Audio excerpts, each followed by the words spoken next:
September 1989, narinig sa radio transmission ang boses ng mga piloto ng Varig Flight 254 na nag-aanunsyo ng kanilang pag-forced landing sa Brazil. Pagkatapos ng emergency broadcast ay wala nang narinig mula sa kanila. Naghanap ang buong rescue team ng Brazil sa buong rehiyon, nakalapit na Amazonian City, pero wala silang makita. 2 araw mahigit, isang grupo ng pasahero mula sa Varig Flight ay nakarating sa isang taniman. Ilang libong kilometro ang layo mula sa Belem. Ano ang nangyari at doon sila napadpad? Nagkamali ba ang piloto? At sa maling direksyon napadpad ang eroplano pinapalipad nila? At ano ang nangyari sa mga pasaherong sakay ng Varig Flight 254? At yan ang alamin natin sa JP Amazing Stories.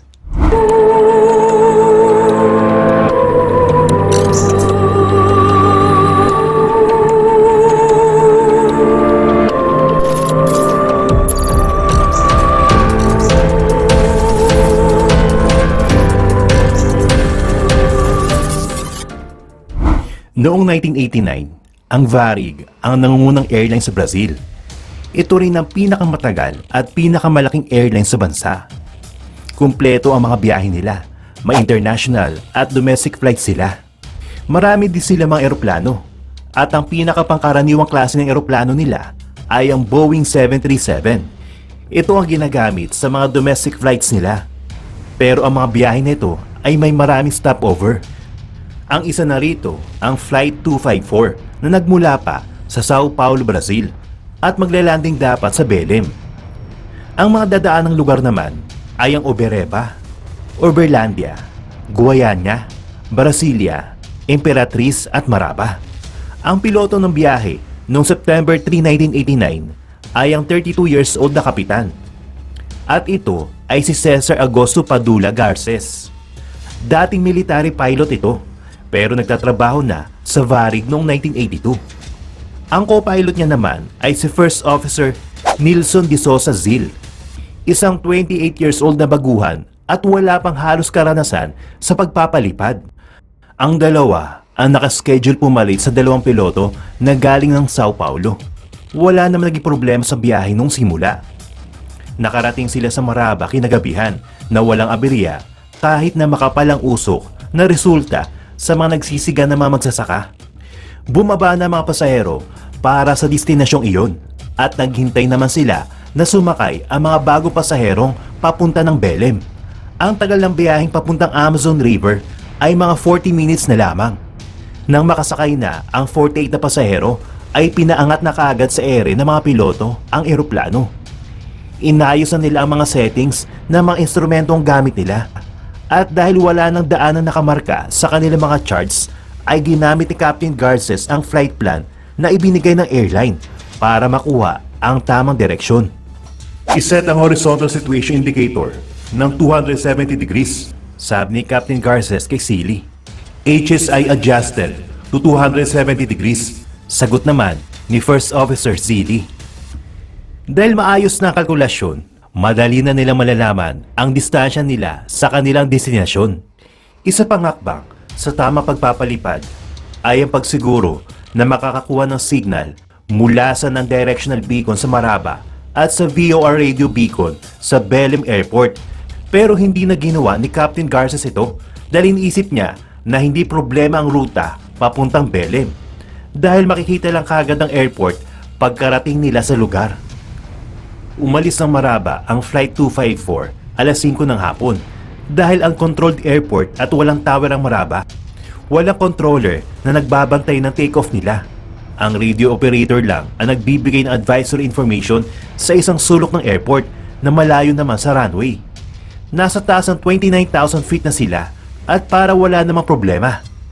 Kailangan lang nilang i-maintain ang taas na iyon bago sila bumaba pagdating ng Belem. Para tignan ang posisyon nila, binuksan ni Officer Seal ang Belem VOR beacon pero hindi gumagalaw ang frequency needle. Captain, hindi po nakakuha ng signal mula sa VOR beacon pero parang wala namang problema. Baka dala lang ng panahon. Sabi niya sa kapitan na hindi rin pinoproblema ang beacon dahil nangyayari naman daw kasi talaga yon. Ilang minuto pang lumipas, at may nangyari na namang hindi pangkaraniwan. Sinubukan ni Officer Seal na kontakin ang Belem Air Traffic Control pero hindi rin ito sumasagot. Belem Air Traffic Control, si First Officer Seal ito. Naririnig niyo ba ako? Over. Paulit-ulit na sumubok si Seal pero wala talaga sumasagot. Sir, hindi ako nakakuha ng sagot mula sa Belem Air Traffic Control. Pagre-report na ito sa kapitan. Susubukan ko ang HF frequency kung makakakuha ko ng signal. Belem Air Traffic Control, si First Officer Seal ito. Naririnig niyo ba ako? Over. Sumubok muli si Seal gamit ang HF frequency at sa wakas ay may sumagot na. Pero hindi ito mula sa Air Traffic Control ang taong nakausap niya, kundi taga Aeronautical Information Service. Nasa ibang opisina ito. Naging magulo sa umpisa. Pero katagalan, nagawa ng paraan ng AIS officer na ma-relay ang message ng Flight 254 sa tower controller na mismo. Flight 254, requesting descent to 20,000 feet. Sabi ni Seal sa radyo.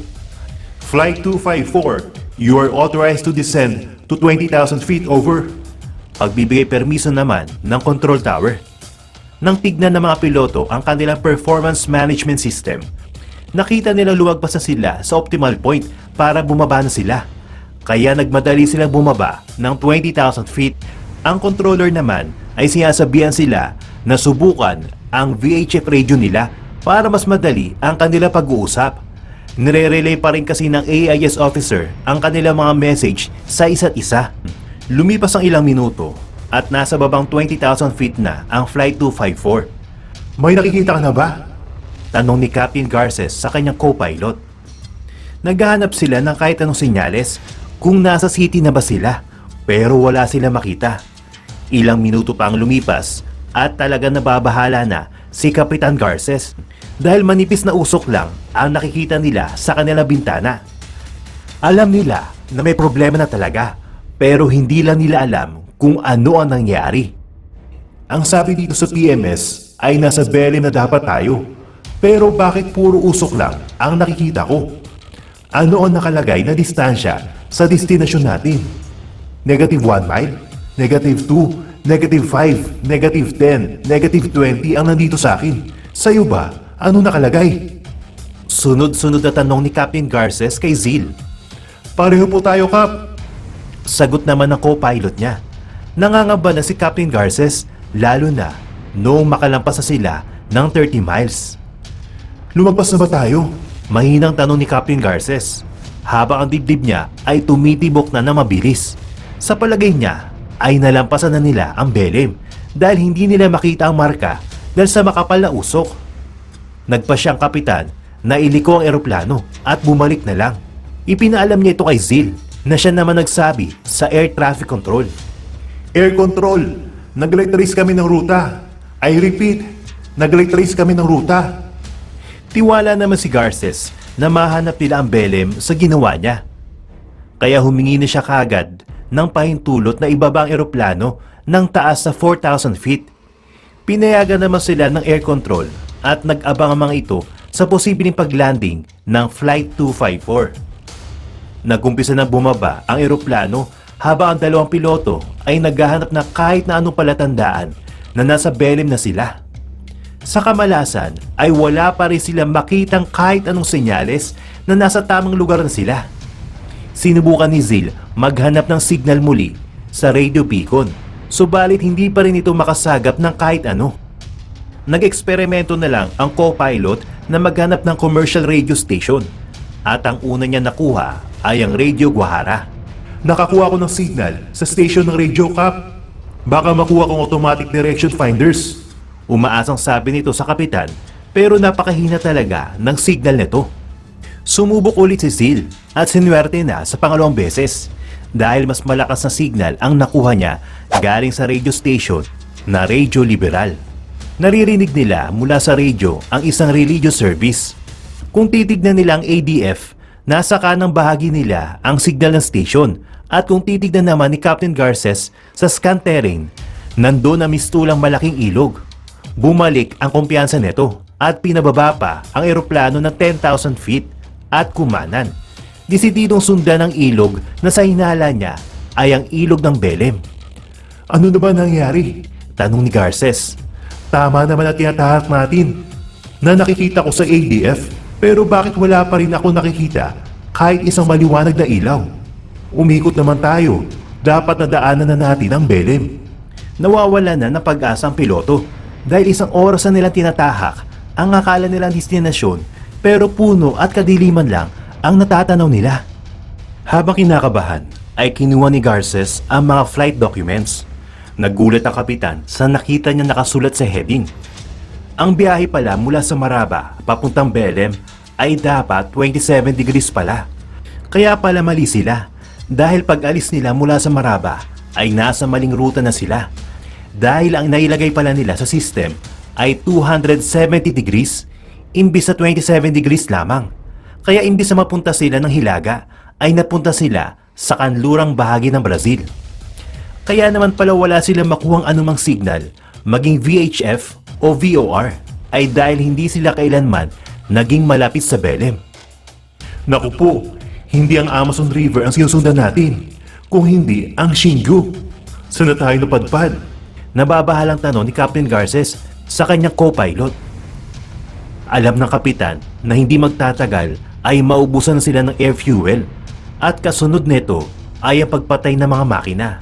Alam na niya magka-crash ang Flight 254 kaya inipon niya ang lahat ng kanyang lakas at tapang at kinuha ang PA para bigyan ng mensahe ang mga pasahero at makapaghanda sila. Ito ang inyong kapitan.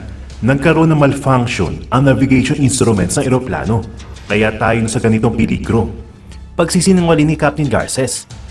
Kakailanganin ko mag-force landing sa rainforest kapag naubos na ang air fuel natin. Pakilagay na ng seatbelts nyo at kumapit na mabuti sa inyong mga upuan. Iba't ibang reaksyon ang nakita sa mga pasahero. May iba na naggawang maghawak ng kamay at nagdasal habang marami-rami ang pumunta sa lagay na pagkain at inumin at naghanap ng mga alak. Nang makita ng kapitan na paubos na ang air fuel ay nagsabi siya sa mga pasahero na maghanda na. Dahan-dahang ibinaba ni Garces at Zil ang eroplano at umasa na hindi masyadong malakas ang kanilang impact sa lupa. Hindi nila alam kung bukirin ba o patag ang babagsakan nila dahil puro kadiliman lang ang kanila nakikita. Lumipas pang ilang minuto at ang maririnig mo sa loob ng eroplano ay mga pagdarasal na hindi sumabog ito. Naramdaman ng lahat ang pagbagsak nito sa lupa at ilang minuto pa na pagtanto ng lahat na hindi sila namatay sa plane crash. At dahil naubos ang lamang air fuel ay hindi rin sumabog ang makina. Pero may ilang pasahero ang nagmamadaling makalabas at nagsipagtakbuhan palayo sa pag-aakala na sasabog ang eroplano. Buhay ang lahat ng pasahero, subalit may ilan na merong seryosong mga sugat. Sila ang inunang binigyan ng paunang lunas. Umasa sila na may darating na rescuers, pero natapos ang unang araw, walang dumating na rescue. Hindi nila alam na ang mga naghahanap ay nasa Belem at hindi alam kung nasan talaga sila. Nauubos na ang supply ng tubig at pagkain, kaya tumataas na rin ang tensyon. Sa kamalasan, may namatay sa mga sugatang pasahero at nadaragdagan pa sa paglipas ng oras. At dahil sa kakulangan ng tubig at pagkain, nagkakaroon na rin sila ng awayan. Mabuti na lang may lumapit kay Garces na isang pasahero. Kapitan, ako si Alfonso Saraiva. May alam ako sa mga lugar na ganito. Magsasama ako ng ilan para maghanap kami ng tubig na mainom. At ganun nga ang nangyari. Ilang oras lang at nakabalik na sila, dala ang mga tubig na mainom. Nang sumunod na araw, nagdesisyon si Saraiva na maghanap ng pinakamalapit na mapaghihinga ng tulong. Kasama ang 11 katao ay naglakad sila ng mga 3 oras papalabas sa gubat at umabot sila sa Coronary Farm. Walang radyo ang may-ari dito, kaya dinala sila sa kasunod na farm at doon na nga sila nakahingi ng tulong. Lumipas ang ilang oras at dito na dumating ang mga rescuers sakay ng mga helicopter. Sa 54 na tao sa Flight 254, 41 na lamang ang naisalbang buhay at dinala sa ospital. Dahil sa kapabayaan ng 2 piloto, nalagay sa panganib ang mga pasahero at ikinasuwi pa ng buhay ng 13 individual. Sinampahan ng kaso ang 2 at pinatawad ng parusang pagkabilanggo ng 4 na taon. Pero binago rin ito at binabaan. Ginawa na lamang na community service dahil ginawa naman daw nila ang lahat para maisalba ang mga pasahero.